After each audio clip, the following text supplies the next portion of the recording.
Bonjour Pascal Perrineau. Bonjour. Merci d'être en direct avec nous, politologue, professeur des universités à Sciences Po. On choisit un peu, en tout cas moi c'est le sentiment que j'ai en entendant ce que vient de dire Adrien Beck, entre la peste et le choléra, juin ou janvier.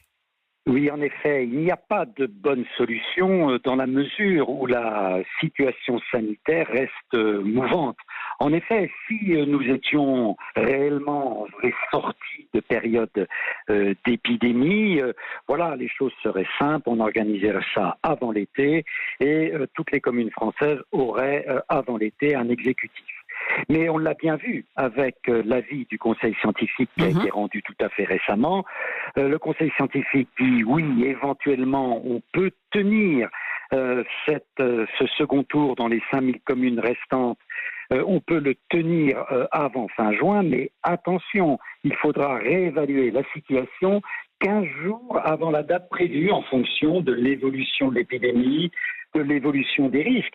Or, les risques, en effet, peuvent être augmentés par une période, même si elle est courte, de campagne électorale dans laquelle il y aura forcément des contacts. Donc, oui, et puis les situations ne sont pas partout les mêmes et c'est voilà. Aussi un élément à prendre en considération.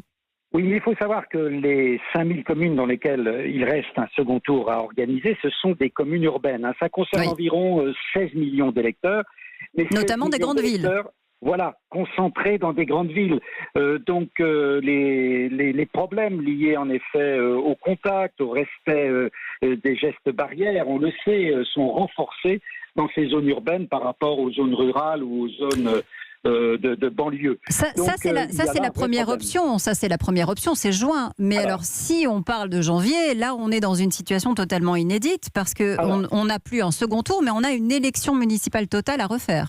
Voilà, parce qu'on ne peut pas dissocier en effet les deux tours, un premier tour qui aurait été tenu en mars et un second tour qui aurait été tenu en juin. Les élections municipales, c'est un ensemble de deux tours avec une dynamique d'entre-deux tours qui en général d'ailleurs n'est que d'une semaine. Donc il faudrait en effet remettre les choses à plat, revoter sur deux tours. Il faut voir d'autre part que les élections sénatoriales, dont le corps électoral est essentiellement constitué de conseillers municipaux qui ont lieu, les élections sénatoriales à la fin du mois de septembre prochain, ne pourraient pas se tenir. Oui, ça décale tout le calendrier. Voilà, ça décale tout le calendrier et le Sénat ne pourrait pas bénéficier du renouvellement qui est le sien à la fin du mois de septembre. Donc on voit qu'il y a des conséquences politiques majeures. Et est-ce que, dans le cadre de l'état d'urgence sanitaire, il ne peut pas y avoir de mesures exceptionnelles prises ? Alors, il peut y avoir des mesures exceptionnelles. De toute façon, depuis la loi, qui est une loi du 23 mars, il faut bien voir que les procédures pour le second tour ont été incluses dans cette loi d'urgence sanitaire, qui prévoit bien qu'il y aura un décret au plus tard le 27 mai qui précisera aux Français ce que l'on fait. Est-ce que c'est fin juin ou est-ce que c'est renvoyé à plus tard ? Il y a déjà une mesure exceptionnelle. C'est qu'en effet, dans ces 5000 communes dont nous parlons, eh bien, ce sont des gens dont le mandat a été prorogé, qui sont à la tête des communes. Mais qui très souvent, vous voyez, on ne peut pas aller au-delà de l'exceptionnel, quoi. On est obligé de rester d'une certaine manière dans les clous.